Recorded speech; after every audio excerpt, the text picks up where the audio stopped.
হলুদ রঙের লিফলেটে ছাপানো র্যাগিং রুখতে সুপ্রিম কোর্টের বেশ কিছু নির্দেশ, সঙ্গে ফোন নম্বর। র্যাগিং এর শিকার হলে আইনি অন্যান্য সহায়তা দেওয়ার জন্য সবসময় প্রস্তুত society against violation in education. Rabindranath, Nitendra প্রতাপদের মতো ইঞ্জিনিয়ারিং ছাত্রদের তৈরি এই সংগঠন চাইছে র্যাগিং এর শিকার থেকে মুক্ত হোক ছাত্র সমাজ। ইঞ্জিনিয়ারিং কলেজে ভর্তির জন্য কাউন্সেলিং চলছে সায়েন্স সিটি চত্বরে।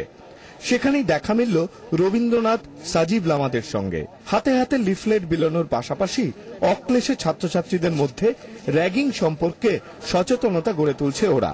দেখুন, অ্যাট ফার্স্ট আমরা যাদবপুর ইউনিভার্সিটি স্টুডেন্টস, তারপর আমরা হস্টেলে থাকি। তো র্যাগিং বিষয়টা আমরা রুবরু পরিচিত যে ওটা জিনিসটা কি, মানে তার সেখান থেকে আমি যে আমার সিনিয়ররা যেভাবে আমাকে সাফার করিয়েছে সেটা যাতে ফার্দার আমাদের নেক্সট জেনারেশন সেটা না পাক, তার জন্য আমরা আজকে এখানে দাঁড়িয়ে। এটা করার মেন উদ্দেশ্যটা হচ্ছে আজকে এই কারণেই যে যদি র্যাগিং হয় কোনো কারণে নতুন ভাবে গিয়ে, তো কোথায় কিভাবে জানাবে। তো আমাদের সমস্ত সংস্থা যে আমাদের যে আছে email ID and contact number, সেই এই লিফলেটের মাধ্যমে আছে, তা আমাদের তাদের সাথে কন্ট্যাক্ট করতে পারে এবং আমরা তাদেরকে প্রচন্ডভাবে মেডিকেলি হেল্প করব এবং কি স্টেপ নিতে হবে লিগালি সেটাও আমরা হেল্প করব। ওদের লক্ষ্য র্যাগিং রুখতে আরো অনেক কিছু করার।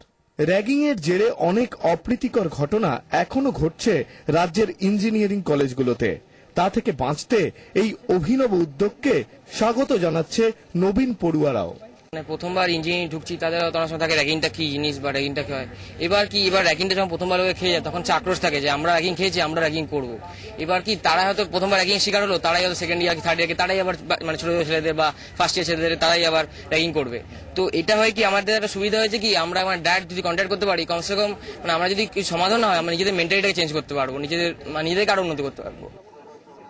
24 ঘন্টার জন্য ক্যামেরায় অমিত দাসের সঙ্গে সৌরভ গুহ, কলকাতা।